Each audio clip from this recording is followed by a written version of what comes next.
Hey everybody, welcome back. So I just want to come out and say thank you for clicking on this video. I appreciate your support. A lot of the content I've been creating lately has just been straight to the point, and sometimes I rush a little bit when I talk because I want to fit in as much information as I can for you so that you can slow down the video or pause it if you'd like. But I want to make it as short and concise as possible, so I've been rushing a lot of them. So please leave a comment. Please give me some more feedback. You can email me. Let me know if you appreciate what I've been doing, trying to make it shorter, or if you'd like it if I make it a little longer and maybe make some more appearances like we're doing right now. So without further ado, let's go on with the rest of this video about P&F patterning. Okay, the first movement is D1 flexion for upper extremity, shoulder flexed, adducted, externally rotated, forearm is supinated, wrist is radial flexed, fingers are also flexed. Then he moves into extension, shoulder extension, abduction, internal rotation, forearm pronation, wrist ulnar deviated, fingers extended. Okay, now here's the movement in full. And again, this is D1 flexion and D1 extension for the upper extremity P&F patterning. Feel free to skip ahead if you're here for the lower extremity patterning, or if you're here for D2 flexion and extension pattern, upper extremity. Also, it's good to do this on the uninjured side because the impulse we're trying to stimulate originates from the same place as the injured side. Okay, now we're moving on to D2 flexion and extension. So we're going to start off with extension. So we have shoulder extension, adduction, internal rotation, forearm pronation, wrist ulnar extension or deviation, and fingers flex, making a fist. And then we're going to move into D2 flexion.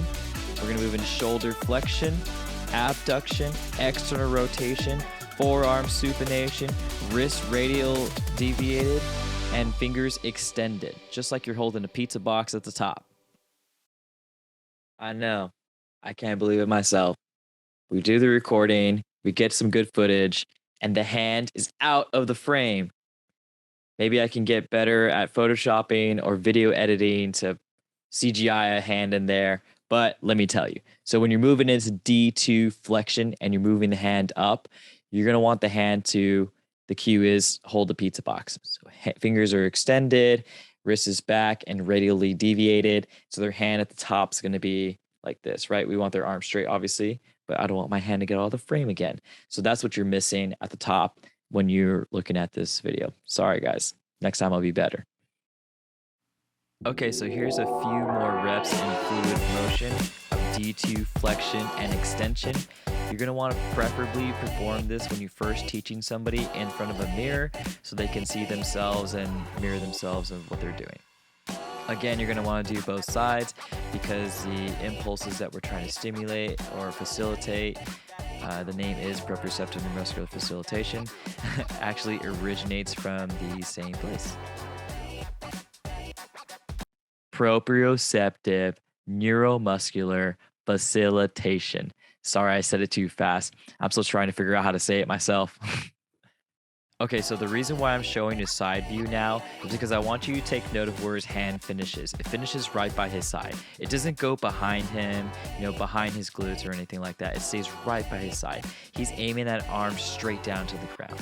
The other reason why I want you to see this pattern right here is because when he raises his arm up, look at how his ribs stick out. Look at how his head moves forward. He's even trying to fix it right there. He can't do it. He's not even reaching full overhead. So this is also a great assessment tool. It's important to stop the movement before dysfunction. So if they can't reach their hand fully overhead, it's very important to only have them go up to the point to where their ribs start sticking out or any other compensation starts to occur. The whole point of this exercise is to tap into the higher learning centers of our brain.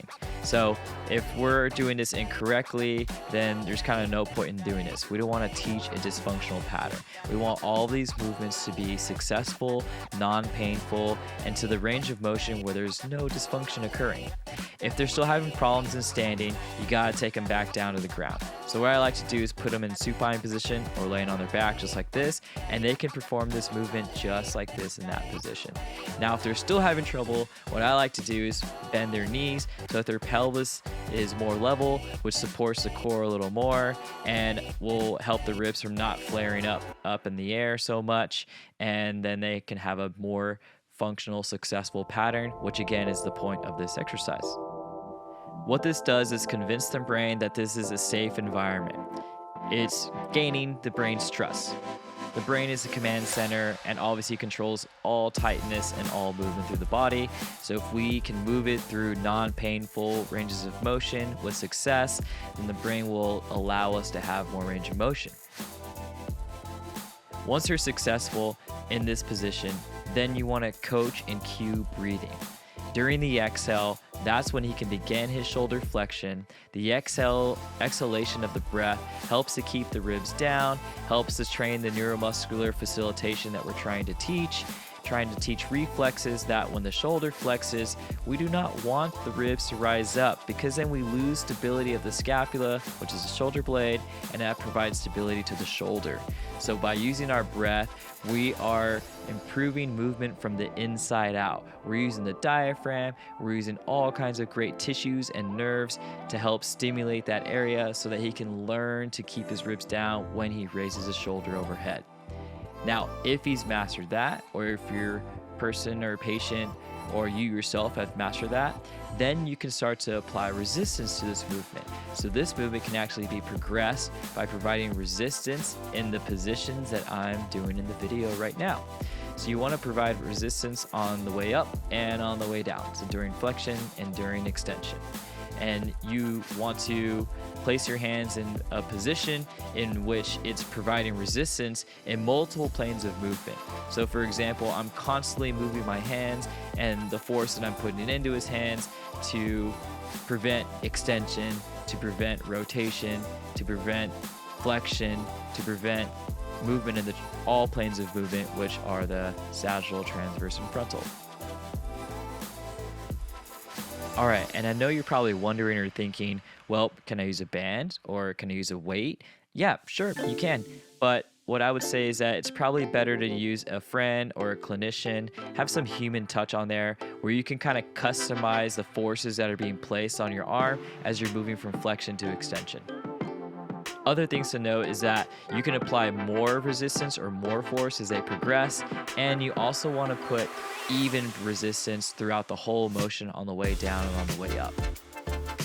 Probably the most important thing to note is that the patient needs to maintain breathing. I always get asked the question, when do we progress this?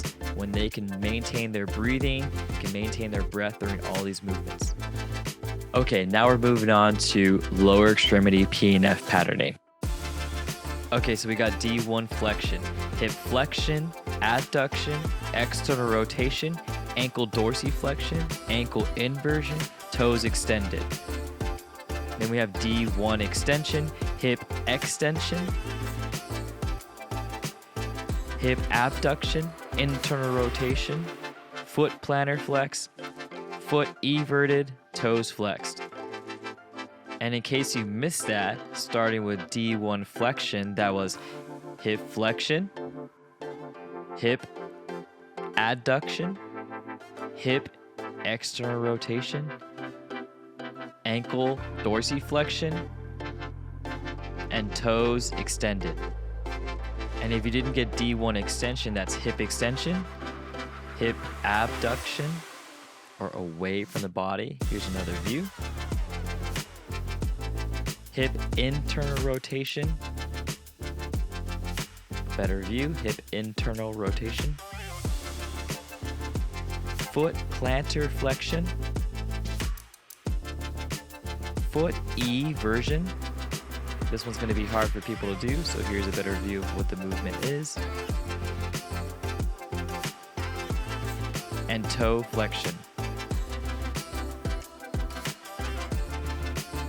Okay, now moving on to D2 flexion, we got hip flexion, hip abduction, hip internal rotation, foot dorsiflexion and eversion with the toes extended. And then we're moving to the D2 extension with hip extension, adduction.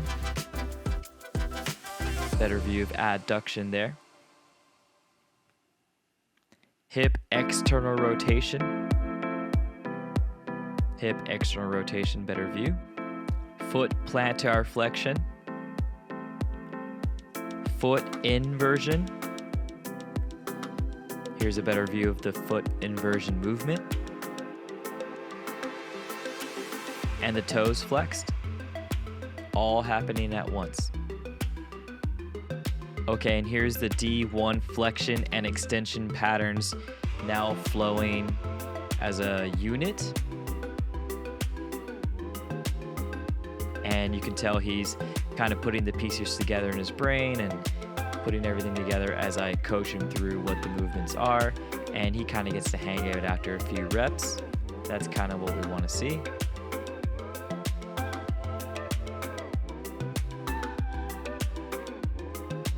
All right, and here's a few repetitions of the D2 flexion and extension patterns.